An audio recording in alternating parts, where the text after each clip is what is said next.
Hello students, second question நம்ம solve பண்ணலாம் projectionல.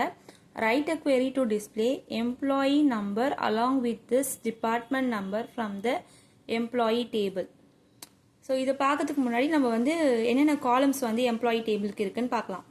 Employee number, இப்போ எம்ப்ளாயி நம்பர்னா எம்ப்ளாயி ஐடி இருப்பாங்க, அவங்களுக்குன்னு ஒரு ஐடி இருக்கும். ஸோ அதனால எம்ப்ளாயி நம்பர் யூஸ் பண்ணுவோம். நேம், எம்ப்ளாயீஸோட நேமுக்கு நம்ம ஷார்ட் ஃபார்மாக இந்த காலம் யூஸ் பண்ணுவோம். ஸோ டெசிக்னேஷன் ஒரு கொஸ்டின்ஸில் கேட்கலாம் அப்படின்னா நம்ம ஜாப் அப்படின்றத நம்ம வந்து மென்ஷன் பண்ணி போடுவோம் காலம் நேமாக. எம்ஜிஆர் அப்படின்னா நமக்கு ரிப்போர்ட்டிங் மேனேஜருக்கு நம்ம ஷார்ட் ஃபார்மாக எம்ஜிஆர் அப்படின்ற காலம் நேம் போடுவோம். ஹையர் டேட், ஸோ எப்படி அவங்க அதை ஹையர் டேட் பண்ணுறாங்க அப்படின்றது ஹையர் டேட் காலம் நேமாக யூஸ் பண்ணுவோம். சேலரிக்கு நம்ம ஷார்ட் ஃபார்மாக காலம் நேமுக்கு சால்னு யூஸ் பண்ணுவோம்.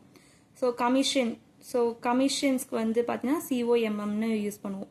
நெக்ஸ்ட் அதுலேயே நமக்கு டிபார்ட்மெண்ட் நம்பர்லாம் கொடுத்துருப்பான், டிபார்ட்மெண்ட் ஐடின்னு கேட்டிருந்தாங்கன்னா நம்ம இது யூஸ் பண்ணுவோம். இதுதான் வந்து நமக்கு எம்ப்ளாயீஸ் டேபிளுக்கான காலம் நேம்ஸ் தான் யூஸ் பண்ண போகிறோம். இப்போ இந்த கொஸ்டின் பார்க்கலாமா? ஸோ என்ன கொடுத்துருக்காங்க?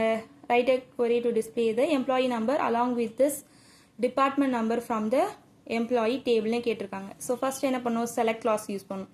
செலக்ட் கிளாஸில் குறிப்பிட்ட காலம்க்கு வந்து எம்ப்ளாயீஸ் நம்பர்ஸையும் அண்ட் டிபார்ட்மெண்ட் நம்பரையும் கேட்டிருக்காங்க. ஸோ EMP நம்பர் அப்புறம் டிபார்ட்மெண்ட் நம்பருக்கு DEPT அப்படின்னு போடுவோம். ஃப்ரம் விச் டேபிள்னு கேட்டிருக்காங்க. ஃப்ரம் த எம்ப்ளாயி டேபிள்லேருந்து நம்ம எடுக்க போகிறோம். ஸோ அப்போ என்ன காலம் நமக்கு டிஸ்பிளே ஆகும்னா எம்ப்ளாயீஸ் நம்பரோட டீட்டெயில்ஸ், டிபார்ட்மெண்ட் நம்பரோடைய டீட்டெயில்ஸ் தான் நமக்கு சேர்த்து நமக்கு டிஸ்பிளே ஆகும். புரிஞ்சிச்சா? Subscribe for more useful videos and share with your friends.